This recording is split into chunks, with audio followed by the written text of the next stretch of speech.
I guess we're at new business, Paul. We're in new business, item H1, proclamation, policy discussion and recommendation. Denise Howard will be presenting that. At the last meeting, we were provided procedures for responding to requests for proclamations, and the board agreed to provide additional recommendations and bring the item back for discussion. So that's basically what we're doing. The procedures as well as the recommendations were provided for your review and discussion today.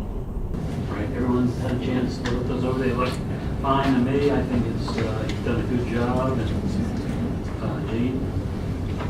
I like the summary that she has written, the summary of criteria request for proclamation made by commissioner.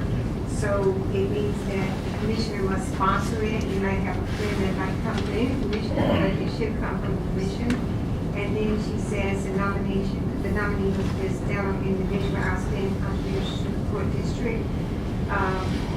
Submitted 2 weeks prior. The whole paragraph she has, and then the research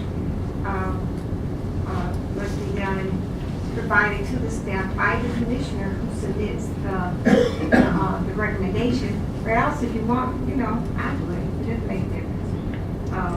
Then the nominee must be not agree to vote in order. And then I think I've learned to sometimes, I know that when a person's chair is wonderful and all of that, but I find that it's very convenient for staff if they have a template and how the names are in alphabetical order, and that was the only reason why I mentioned that. It had nothing to do with trying to look over someone who was here. And then I also think that if you are a prior former commissioner and you pass or something happens to you, that it is all in line that we do that. Come back and present something to your family at the board, or maybe even at your funeral or whatever. And the only thing I want to say is we've never had a problem with anyone in the past with this. I cannot see. And also, a request, we've never had, most of the time a request, we've maybe had 2 a year at the most, maybe 3. I doubt if we even had 3 a year. So it's not like it's something that we're cranking out every month, that we're being proclamations, resolutions, whatever. So. It's good. But I like the summary that she has here. It's good to have a policy, so that's why we got to ask it. I like her summary, and I would like to make a motion to accept the Before summary. you do that. I'm sorry, sir. The only thing I think we need to change is number 1. I think it should say the person making the request should be a resident of the Port of Palm Beach District. I think that would be more, you can No, put this Southern. is in her summary. I think that the rest of the commission, I don't think it'd be Port District. Is that the person that's getting the resolution? Is that what you meant by that? Yeah. Well, maybe, it doesn't have to be Port District, so we could take that out. So her summary except the second sentence. That's number 1. First. Then I'll be a resident. It's agreed with first sentence. Right. Where are you reading? I'm reading. Number 1. Summary? Policy. Oh, policy. I don't see that. With that, Oh, gosh, I'm somewhere else.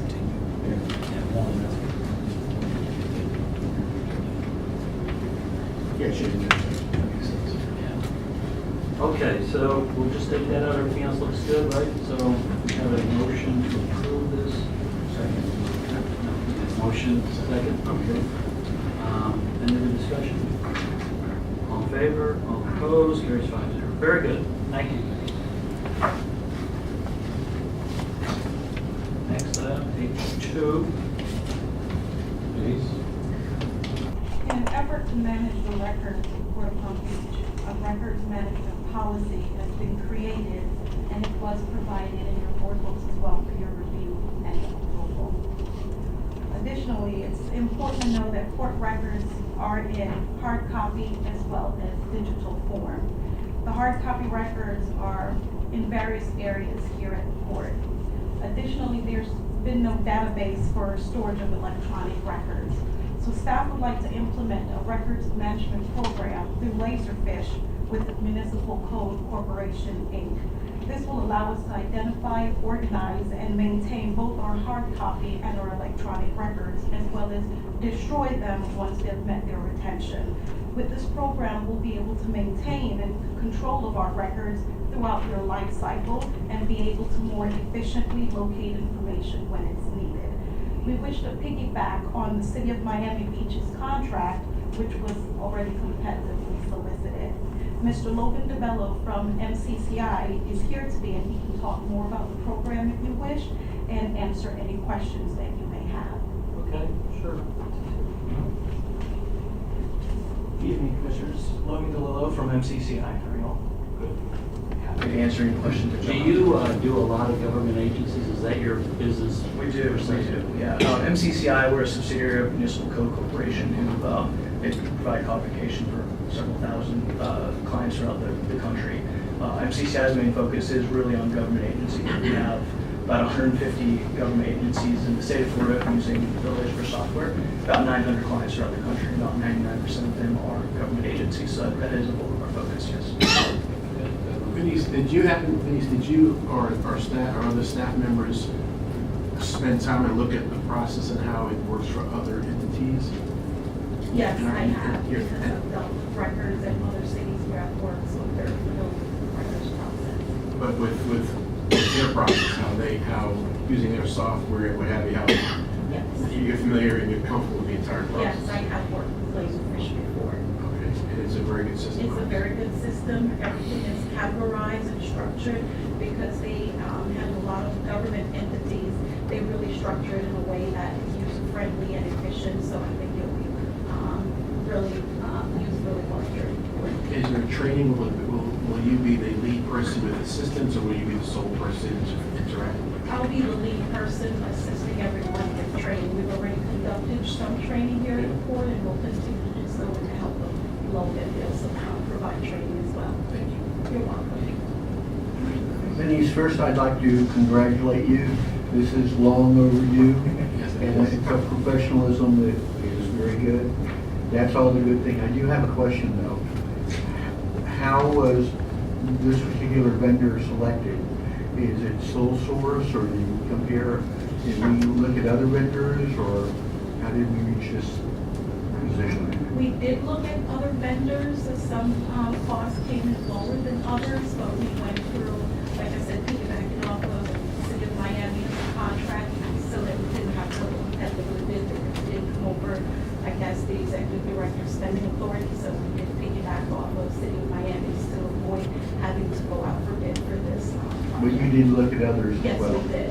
Okay, thank you. And again, congratulations. Thank you very much. I just have one quick question. You said that you are now working with other individuals in the department to train them also? Yes. So we would not just have one person, we have backup. Yes, we will have backup. Okay. We actually created liaisons for each department who will be assisting in the records process. I have a question for the MCCI guy, actually. In terms of storage and redundancy, what's your redundancy model like? So from a software management standpoint, MCCI is providing the software and services themselves on the implementation side. From an IT and infrastructure standpoint, that's being handled by the IT staff at the port. So from the standpoint, it's installed and it's in place and is wrapped into the current IT's backup and storage plans that are already in place. What is our backup storage policy for redundancy? Do we have redundancy? Oh, absolutely. The systems are backed up on a daily basis. But is there physical redundancy, or everything's just here? It's in the cloud as well.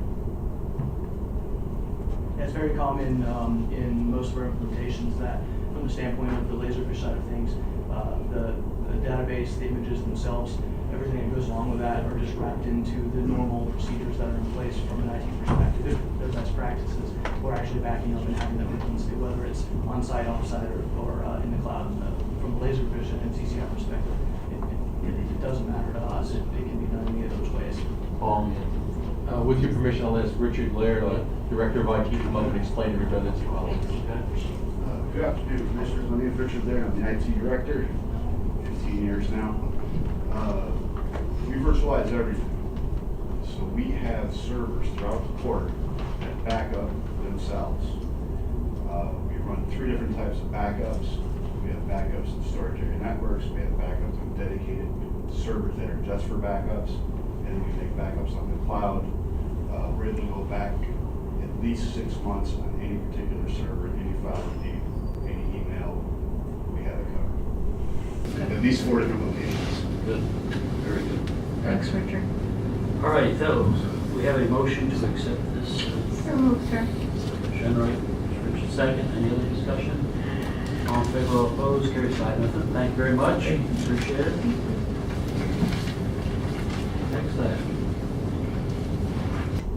H3.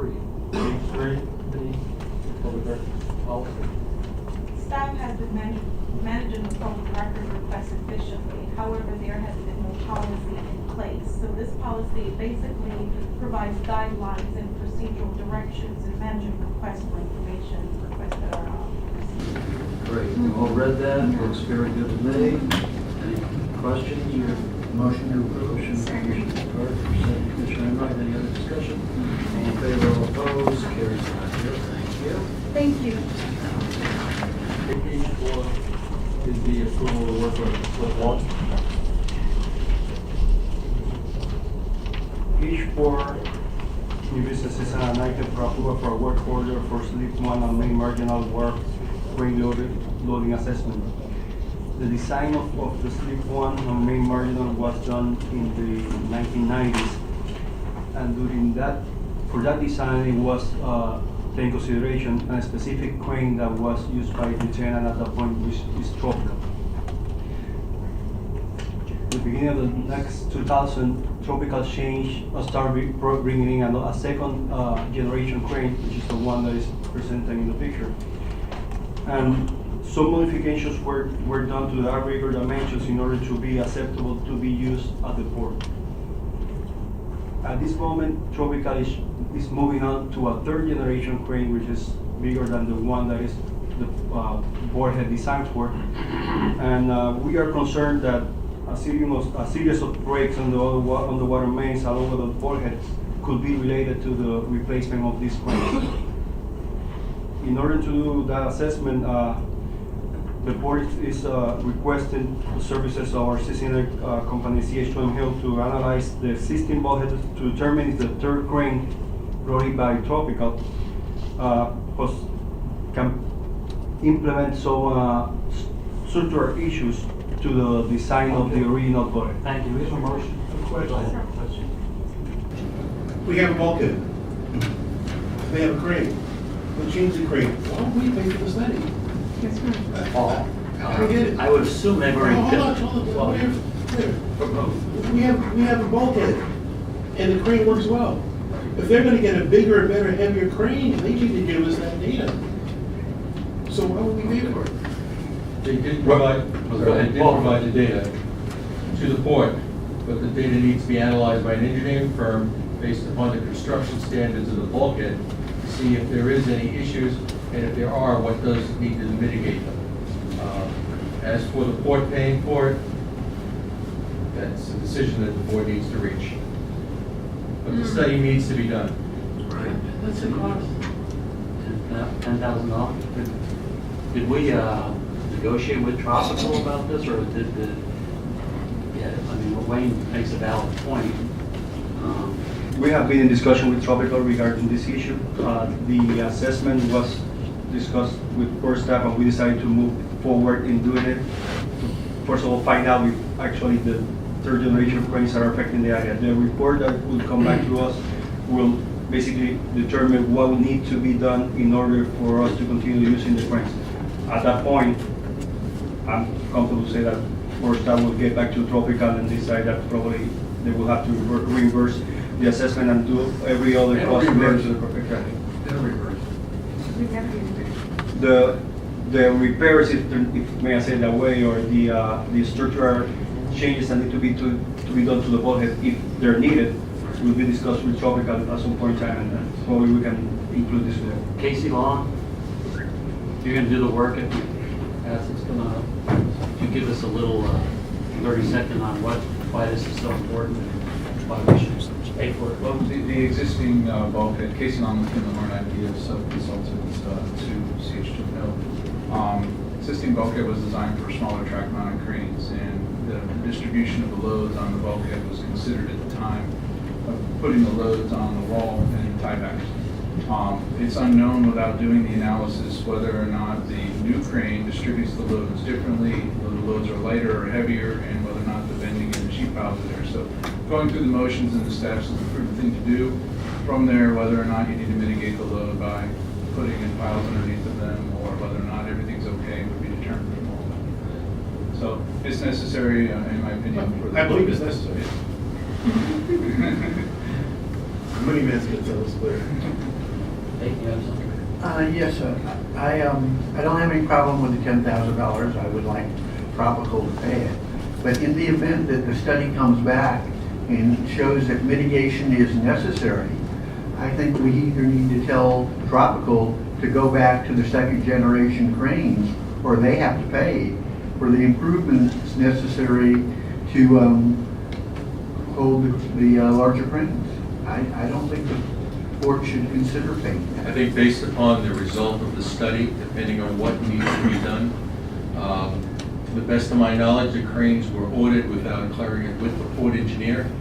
If that were the case, and again, I can't attest to that, but that's the indication, that if there are any modifications needed to either the crane or to the wharf, it needs to be done by them, paid for by them. Please remember too that there is some liability issues here too, if it's too severe, and there's some issues out there. So in order to expedite it, that's one of the reasons why we suggested the $10,000 getting it done quickly rather than trying to negotiate ahead of the curve. I mean, it's very possible that it's going to come back and say everything is fine. We just want to be comfortable with it based upon they're now into their third generation crane versus the first. I agree. I know it's 10 grand, but like I say, they're a big tenant. This could probably save a lot of time for them, maybe do more business. So. We're only voting no on this. Okay. This is a minor cost and they're making the change. They need to pay for it. And they need to give our engineering staff data that shows that their new crane will not damage bulkhead. Have we gotten that yet from them or not? Nothing from Tropical? We got the information from the cranes, but the assessment throughout the design needs to be done by, in this case, we're going to use Casey. They have to go through to the structural program and integrate the information from this crane to find out if it meets or not the original design. You have a motion to, Motion to approve. second, any other discussion? All in favor, all opposed, carries 4-1. Commissioner Richards, dissent. Okay, next item. Page 5 is the on-port rail which was pulled, so we'll move to H6, which is the GSA master lease agreement. Guys, where? GSA manages the federal agency leases that are in this building. That's Customs and USDA. They would like to do an additional 10-year lease. It's actually a 10-year lease. It's a 5-year firm. That is common for them. They don't generally do a lease where the entire term is firm. However, they historically have always stayed for the term of the lease. They currently pay $35.93 per square foot in this building. That is all inclusive. And we are holding that rate for the first 5 years with a 10% increase in year 6. CBP has a request into GSA to relocate their offices from the 2nd and 3rd floor and to consolidate on the 5th floor. That request has been in, as you probably may remember, for some time, and we're still waiting on approval from the federal government for them to do so. All right, do we have a motion to accept this appointment? Motion. Second question. Commissioner Arthur. If the federal government approves the moving relocation to the higher floor, at whose build out will that be? Or is that what we're doing now? No, that would be a separate build out. The port would have to pay for the build out, and we would bill back. We would bill back the cost. 100% or some other? Yes. GSA allows us to build it into the lease, so if it's a 5-year lease, whatever the cost was, they would pay 1/60 of that every month until it's paid in full. So there'd be an amendment to the lease? Yes. There would. And additionally, they allow us to bill them administrative fees and things of that nature I as just don't well. want to, I just want to make sure we're aware of what may come down the road. We are, thank you. Sure. All in favor? All opposed? Carries 5-0. Thank you. Who seconded that motion? Commissioner Richards.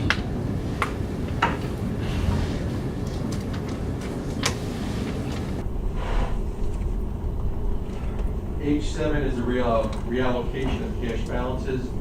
The court has followed a philosophy of when an SJPA or JPA is approved, that we make sure that we earmark the funds for that and separate them completely.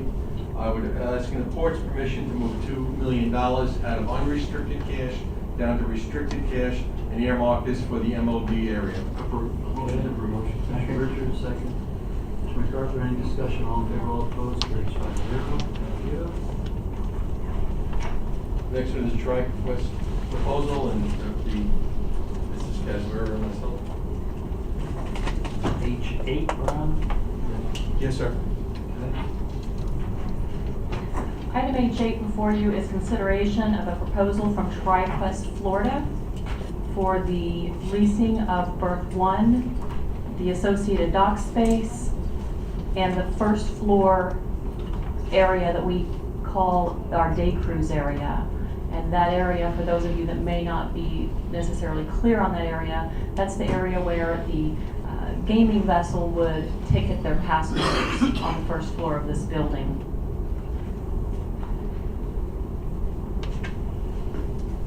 In the proposal, the initial term is a 3-year term with an additional 6-month period that we have allowed for the bulkhead reconstruction to take place on berth 1. So it's a 42-month initial term with 2 3-year options. The proposal asks for an effective date of November 1st. The use would be for a luxury deepwater mega yacht berth and high-end lounge and reception area. The proposed fee is $400,000 annually. There is CPI increases for renewal options included in the proposal. Insurances are included, which are the same type of insurances that we would ask of any large tenant at the port. Mr. Kevin O'Connor is here to provide a PowerPoint presentation today. He will be going into some of the improvements that they would look to do on the dock and on the first floor. He'll review those with you. They have asked for up to 20 dedicated parking places, and that's for in the event they have 2 yachts in, as an example, at the same time. They may have to have vehicles in for crewing. They may have vendors that come in to do some work on the yacht for electronics, vendors bringing flowers, things of that nature, maybe some people visiting the yacht owner, so those type of parking. They also will be asking for a foreign trade zone designation. Foreign Trade Zone Board in Washington now has approved marine FTZs. We actually have 2 marine FTZ applications that just came to the court. One is from Rybovich, one is from Viking. Those are being submitted along with our ASF application to Washington. So we're very excited about that. And with that, I would like to introduce Mr. Kevin O'Connor.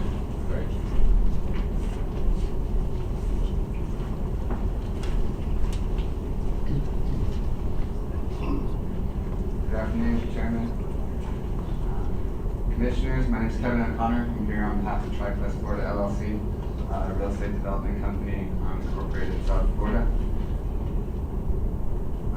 Our initial proposal is to lease berth number 1, an associated maritime office complex space known as your day crew area, lounge area. We would like to work together with the Port of Palm Beach to improve and transform berth 1 into a unique deepwater super yacht berth and contributing to the local economy and new jobs and supporting local businesses. We'd like to create a long-term relationship with the port, and that's why we started with a 3-year commitment with options to renew. We would like to place a significant amount of money in the improvements to create a high-end berth that's suitable for some of these large mega yachts that come in to our local marinas. What differentiates ourselves from some of the other marinas is that we would be catering to mega yachts and super yachts over 300 feet with deep drafts. These yachts cannot currently get into the local marinas because of water depth issues, and the Port of Palm Beach provides a unique location to be able to cater to these vessels with the depth of water that you have. We're a sustainable development company. We have consciously environmental programs. We'd like to become part of the Clean Marina program, and we will be applying for that as soon as we would get permission to start.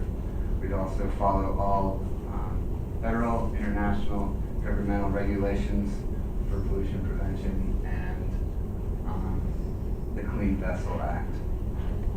Foreign trade zone designation is important to us. As you know, in Fort Lauderdale and around the area, recent shipyards and marinas have gotten the designation. This helps the local economy with salespeople and yacht brokers. It allows some foreign black vessels to come in and be shown with deferring the import duty. The import duty would be deferred to after the sale of the yacht. So it allows some yachts that normally would not come into the United States to be shown, to have a place to be shown, and then upon the sale, the duty would be paid. Our proposed improvements, this is the master plan, and I will have some closer versions in the next slides. But we would ask for 400 feet of linear seawall, 13,000 feet of upland dock space, and in that dock space and the upland space, we would add improvements to the exterior wall, put some nicer fenders for some of the high-end finishes that are on these yachts. We would add some, if we can go to the next slide, please. We would add a nice wood alternative. It's called Ipe. Ipe is a sustainable wood product that is actually made of corn husk. And our goal is to create an environment and an oasis away from the usual place of port berths that these boats spend days in, around commercial vessels and areas that aren't deemed clean enough and sometimes safe enough for yachts. So we would create an outdoor, atmosphere of landscaping, outdoor seating area. It says outdoor bar, but it's more of an outdoor kitchen. And if you see, we're trying to complement the port's architecture and stay kind of within the framework, but have it be tasteful enough for it to be on Palm Beach. Some of these are examples of what our architects put together. They're conceptual designs. None of these are final by any terms, especially some of the layouts, but it's a contemporary style, very clean, and nothing that will offend anybody. This is an example of the Ipe decking that I proposed to put along the beginning of the upland dock area. It's very aesthetically pleasing, it's safe, and it requires very little maintenance. The overhead and the columns here are an example of the design work that we would do on the exterior area around the entrance and exit to the maritime office space. This shows an example of a possible layout. We're looking at a reception area, a conference room, some designated relaxation and entertainment zones, and a few offices. We've designed these zones with partitions of glass that would be able to be folded back, so if there was some sort of event held, we'd be able to open the space up and allow for more people to be in unobstructed, and a different layout could be proposed. These are some of the design concepts for the interior. As you can see, very contemporary, clean, and some of the natural features that are seen outside on the port building will be incorporated inside. We like to work with nature and keep green spaces. We would try to create as many green spaces on the exterior as possible and use some of these features. It's not necessarily what we'd like to do, but in this example of a possible exterior lounge, bar, sitting area, place for crew and owners to relax off their boat on the outside.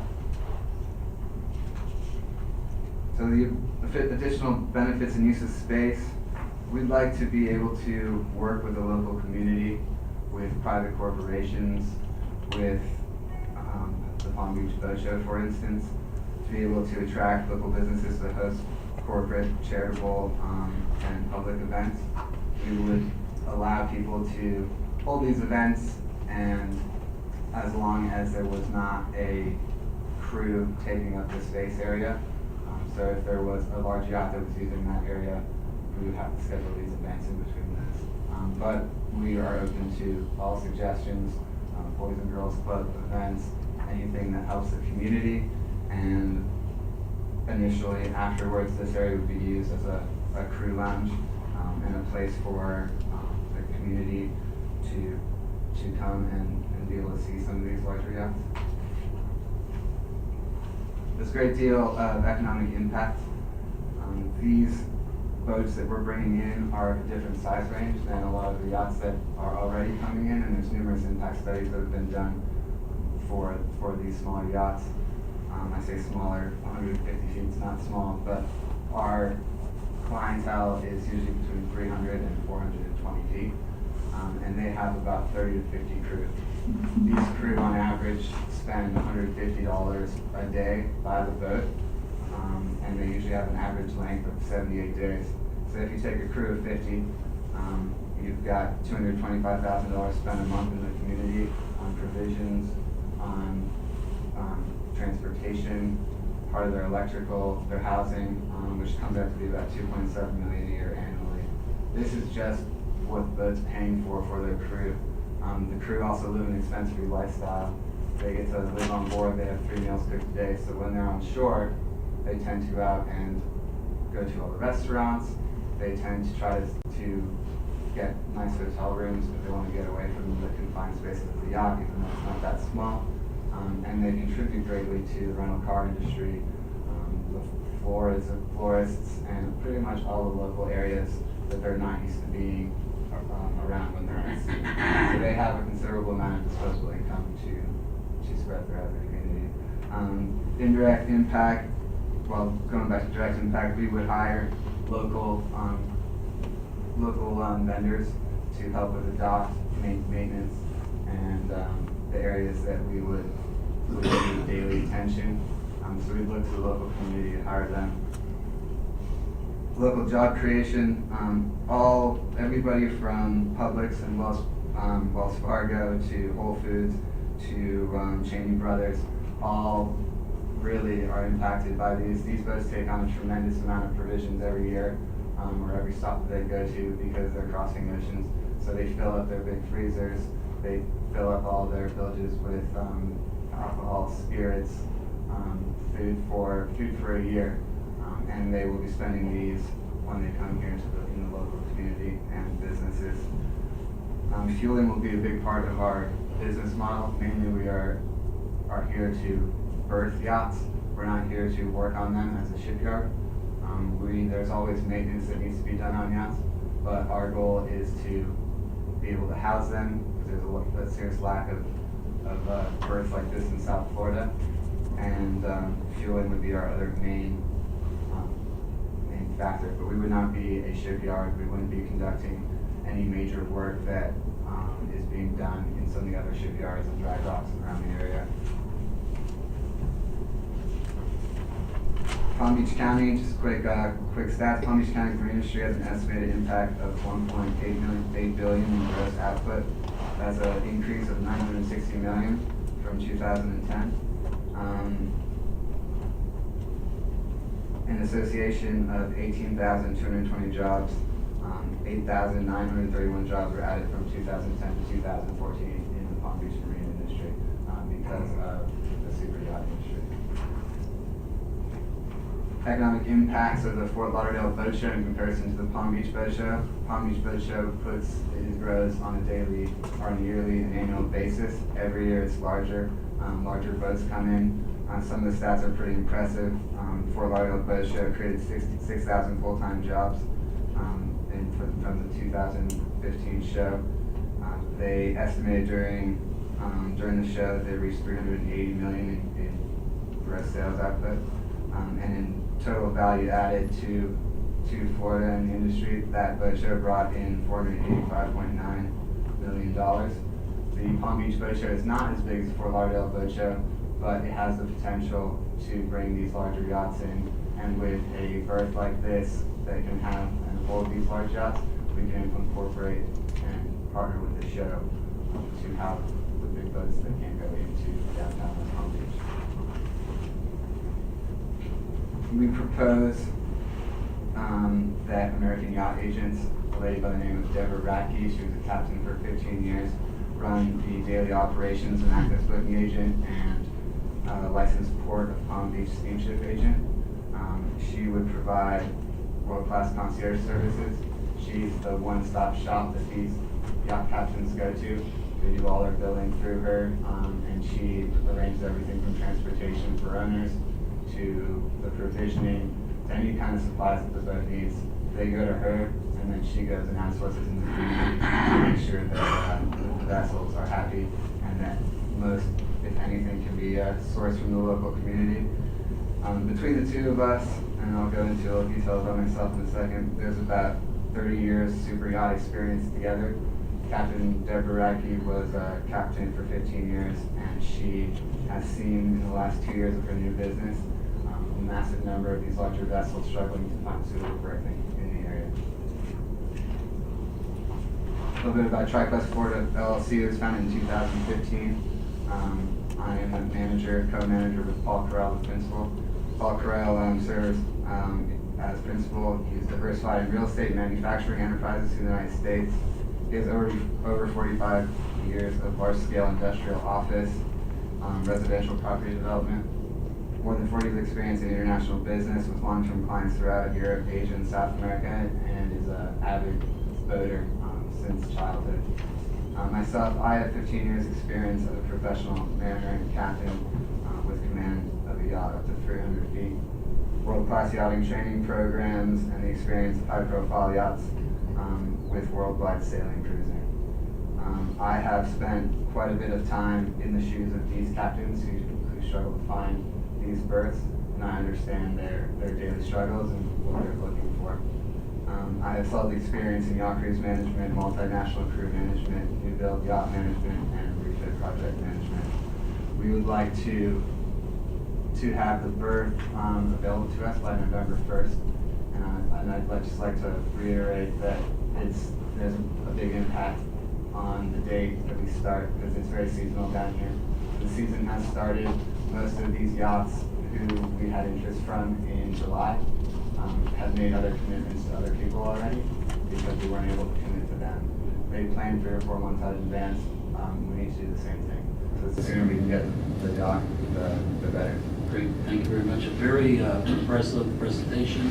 I've had numerous conversations myself with our executive director, financial, and with Jera, so I'm 100% in favor of this proposal. The one question for Paul is, could you just briefly just tell us about the guarantees, what we'd be getting? I think that's important to the 5 of us. It's going to be funded through an LLC, which makes tracking through the financials very difficult. I explained that to both Kevin and the major investor, and what we've decided on is this. On day 1, when the agreement is signed, we will get a year in advance. We will collect $400,000. 6 months later, we will collect another $400,000.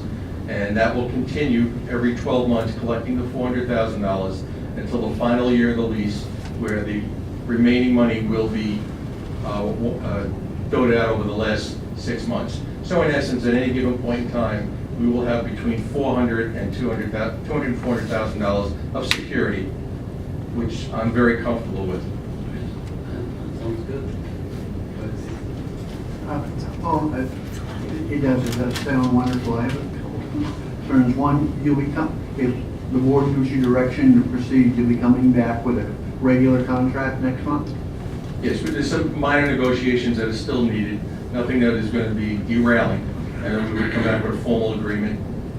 Would it also too, would it be possible to put this PowerPoint presentation, make it available on our website? Absolutely. Yes. A little concerned about your special events. Having an event for a large group with 20 parking spaces doesn't seem, it seems like you might need a lot more parking spaces than 20. I just don't. And parking is a premium in this locale. So I just raised concern when we're talking about having the outside events, which sound wonderful, but, you gotta have a parking space for the folks. Also, I just wanted to ask Paul, what is the difference, I believe it's substantial, what's the difference in revenue from Rybovich to Tribus? Rybovich has approximately a $210,000 to $220,000 base for the berth itself. You can add another $40,000 to $60,000 to that, depending on how much of the dock they're using. They really do not have anything on the interior space.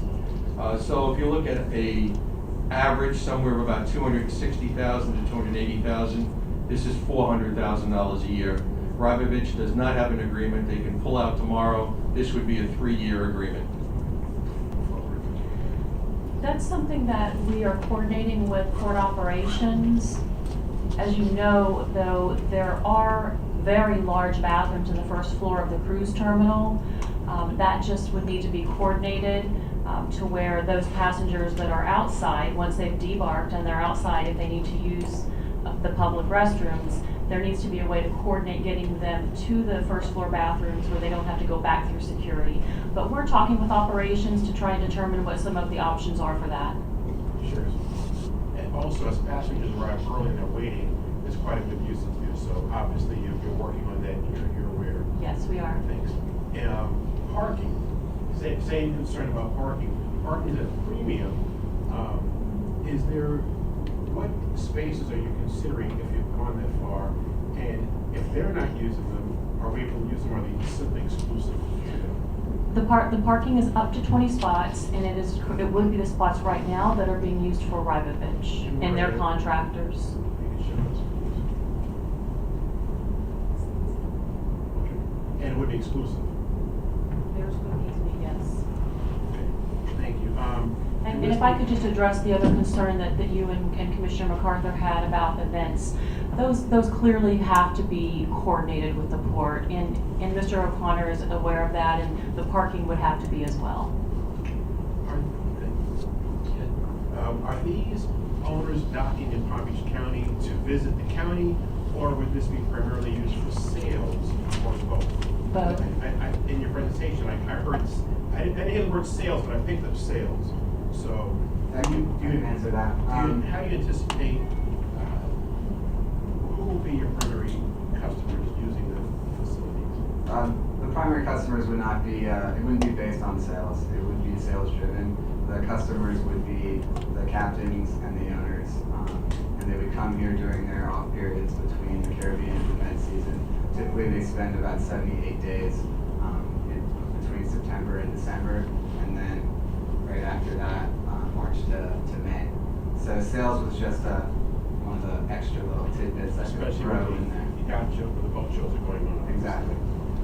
Okay, thank you. I want to echo the commissioner's comments about, I wrote down about contributing to the local economy. To the extent that you're going to be hiring people, we would ask that you please utilize our staff so that they can coordinate with the city of Riviera Beach as well. So if the first two commissioners have said it's very important that we look to our local city. So I wish you great success, and let's look to our local city. No, absolutely, and I work actually with a lot of vendors that are based in Riviera Beach currently, and I keep on doing that. Thank you very much. I have some questions, but I'm excited about this as well. Thank you for the presentation. I just had some follow-up questions. You said that you let, some of the nonprofits like Boys and Girls Clubs use the space, and that would be free, I assume? Yes. And, how many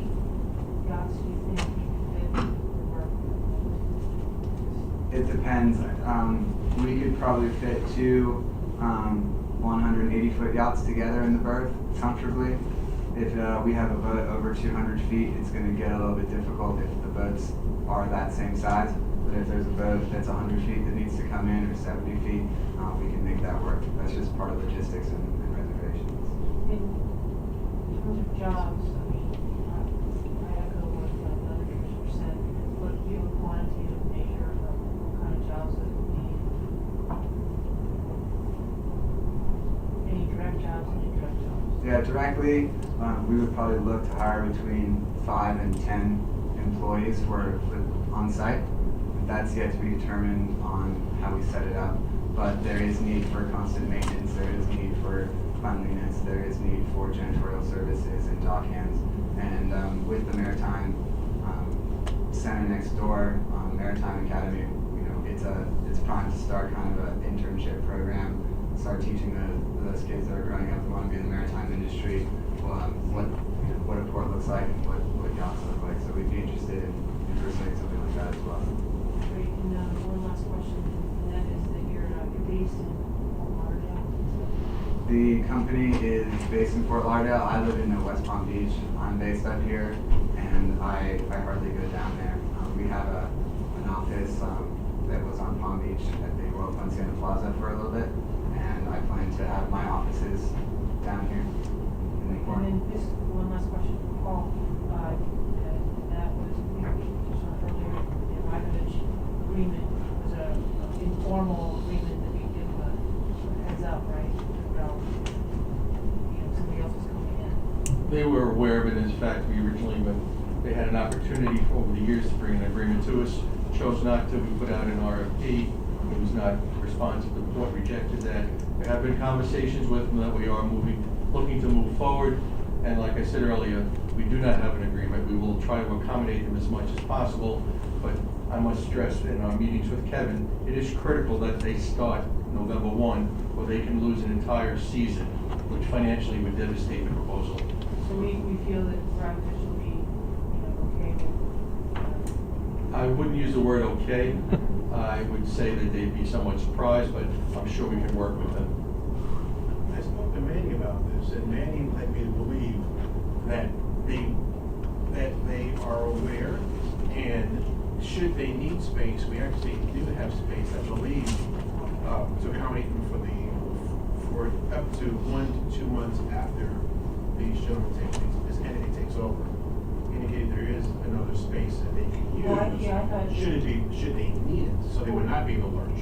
I had that conversation with them. right, and I understood also that because our cruise ships out in the Virgin Islands, until December, that perhaps that could be. I had the same concerns, and I was made to believe that'd be okay. As for the submersible fitting into Slip 1, I have some reservations. I'm not too sure how that may or may not interfere with our largest tenant, Tropical. We want to definitely make sure that we're not interfering with their operations.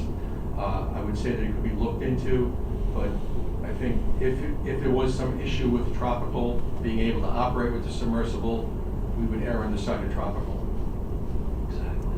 All right, I think that was very good questions.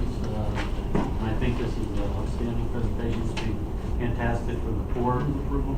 We have a motion, Commissioner Pritchard, Catherine, second. Any final discussion? All in favor, all opposed, carries 5-0. Yes, thank you, welcome. Thank you. Thank you.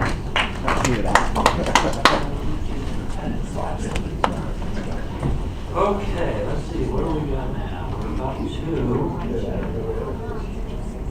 a 9? Each 9, is that what we're, okay.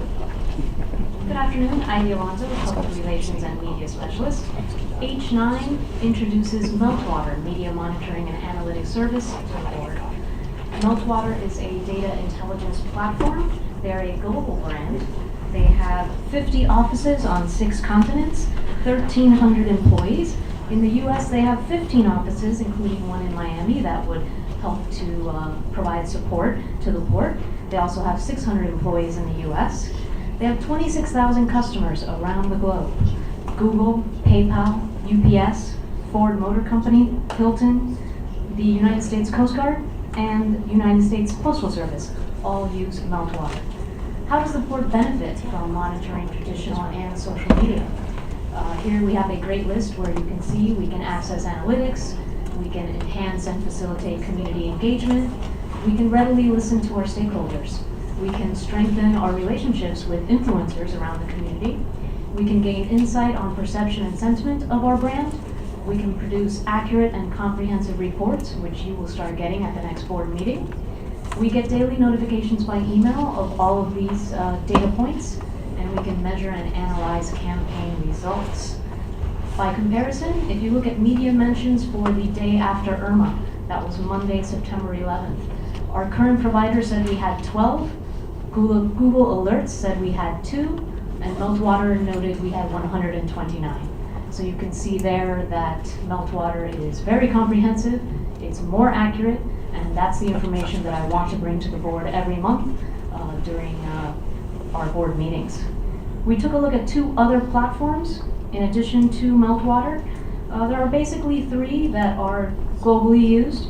One of them was $1,000 more per year for the service, but it lacked 2 social media vehicles, Facebook and Instagram. So we would actually pay $1,000 more and get 2 fewer social media platforms.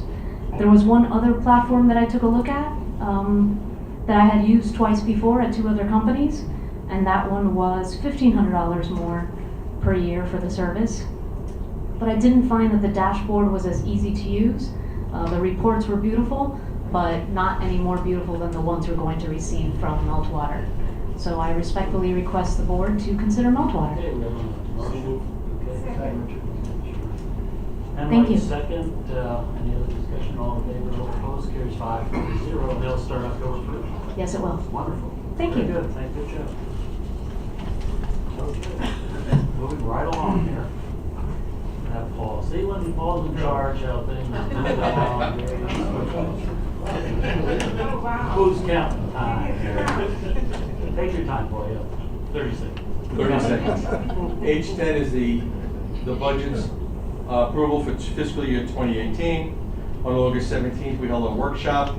We'll start with the easy part. We presented the renewal replacement budget and the capital improvement budget. There's been no changes from what was presented to you at that date. We also presented the operating budget for 2018. I mentioned at that time there was $80,000 worth of adjustments for insurances. That has been baked into this. There has been some changes in the membership to accommodate what the requests were, nothing to do with dollars. Just to remind you that baked into the budget from the standpoint of staff salaries, there was a 3% increase with a floor of $2,000. That's in the budget. So with that being said, are there any questions? I have a presentation on the budget. I don't think it's necessary unless you want to see it. I want to get fired as a video for one day. But we've been through yes, sure. Go ahead. Just a thing, it came up at MPO last week. We're in the process of voting to not use the county building anymore so that we can defer our costs with all the members. And it's going to be based on population, except for the port, because I asked about that. And in which case they'll average it, and he estimated the cost per year would be around $4,000, but that's not like firm, but that's about what it would be. Salary.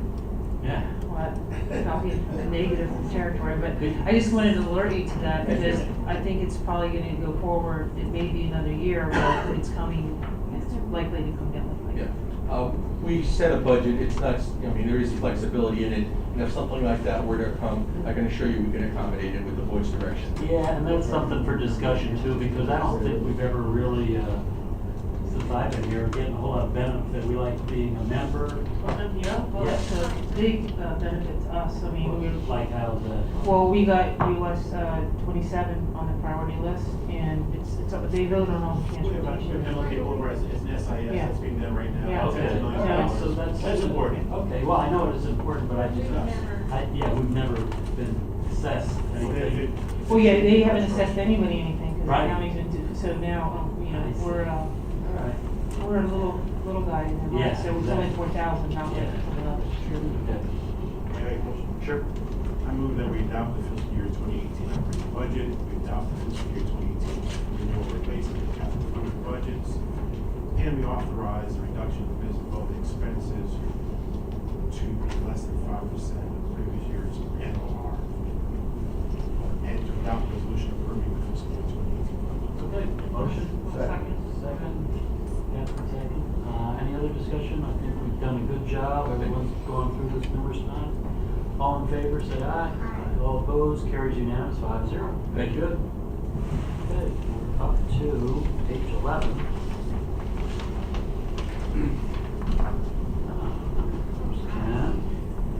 Good afternoon again, Commissioners. Hurricane Irma repairs. Immediately following the Hurricane Irma, essential emergency work efforts were put forward to enable the port to obtain clearance from the United States Coast Guard to begin operations following the storm. This rapid response necessitated the need for emergency spending, preparations and mitigation, repairs, damage assessments, and essential startup operations, which included light repairs replacement, port-wide roof repairs, as well as port building repairs. This document is also part of the FEMA application for submission. We need a motion. We request your approval. All right, motion to approve. Second. Second. 0. Any other discussion? All in favor, all opposed, carries 5-0. Thank you. Thank you very much. Last item of the day, page 13, it's a Bahamas Paradise Cruise Line, Second Amendment, addressing the suspension of sailings. As you're aware, they were, at the request of FEMA, repositioned the Grand Celebration to the Caribbean to assist. They left the port on September 20th. They are saying that they will be back for the December 23rd sailing, which gives them about 3 months outside of port. We met with them, discussed the impact on the port, and we have reached an agreement whereby they would provide us with $105,000 on the first of each of those 3 months, for a total of $315,000. We have also identified approximately $150,000 in cost reductions the port would be able to incur during that period between cruise security costs, which can be reduced, and the water we would no longer be buying to put on the ship. So it was a pass-through. Overall, between the two of them, we would be picking up about $465,000. Again, in our part of the contract, there are performance minimums in their agreement, which if we did not address, technically they would be in violation of. This would waive those performance minimums until the date that they started. In addition, in working with the cruise line, they have agreed to put at least $50,000, if not more, into what they call enhancing the cruise experience at the port, and that could be anywhere from bricks and mortar up to handheld to improve the registration process, and they'll be implementing that while they're out. So with that approval, with that, I'd like the board to approve Second Amendment for the celebration. Paul, just two things. The $50,000 is nice, but that's going to improve their, I don't know that it does the port any good at all. It's like them saying, we're going to spend $50,000 on us, but we want you to give us credit for it, which is fine. I don't have a problem with it. I am concerned about, do we have any provision? This could very well go more than 3 months. We don't know what's going to happen down there. I mean, they're saying Puerto Rico could be without electricity for 3 to 6 months. Do we have any provision built in that if they are held longer, that this would be extended, or? There is no extension. There are no extensions in the agreement. If in the event and they stay longer, the original contract comes into play. We get to keep what we've got here, and then we turn it over to our attorney, and we take a look at breach of agreement, and all of the remedies that are in there are open to the port to exercise if they so choose. But there is no allowing for an extension in the agreement. And when does the other ship arrive? The other ship is scheduled April of next year. Thank you. Go ahead. My understanding is that they're going to keep the agreement with us because according to one of the owners that I talked to, they're in St. Croix. They did not go to St. Thomas because they changed their mind because St. Croix is more damaged than St. Thomas. But my understanding is that he is committed to coming back to the port, and the no circumstances will they continue to go under the FEMA agreement, because I talked to them the other day, and they said that after they talked to FEMA, their agreement was drop dead in December, and that was it, and no other commitment. So I feel confident that they will be back. I thought they were in St. Martin, first of I all. thought they were saying Martin. No, they're in St. Croix. Wherever they are. Chair? Yes, Question now? yes. Guess where they're not? Where? They're not at the Port of Palm Beach. So disconcerting. Well, So, Well, they will you be- gave me the mic. I know. I'm gonna limit, I'm very disconcerting. This was, you know, this was a surprise to all of us, but it's a break even for the port, and they're doing, hopefully, according to them, they're doing something for the communities, and we wish them well, but just make sure they're back here They will December be back. 22nd. Gene said they'll be back, they'll be back. You're the chair, so I have to yield my time to you, but if you're not, I'll take it back now. So I did ask in writing, I asked Mr. O'Meara for a copy of whatever agreement they may have with FEMA as we're negotiating this, because I too am concerned, how do we know they'll be back on 10/22? So I will follow with staff. I want some assurances they'll be back, other than my colleague knowing it. I talked to the owner, and he told me. But if they get another big check, they'll probably stay longer. So I hope they are back on 12/22. And it just reminds us that this is my business. If we're running a port, they're running a for-profit enterprise. So we'll need to remember that going forward. Yeah, and they should probably, I mean, I've been leaving it up to staff to be in contact with them, so I personally have not, and I think it's best for them to talk to staff instead of us, because we all have different opinions, so. If I could add to that, having met with the owner of Palm Beach Parking, he was very concerned about a 3-month moratorium with his valets. I do not have the specifics of it, but what I have been told is that the cruise line has worked with Palm Beach Parking to assist the valets through this 3-month period. Good. All right. Do we have a motion to accept the second operating agreement? I'll make a motion. Okay, Mr. Waldron, motion, second from Jenrice.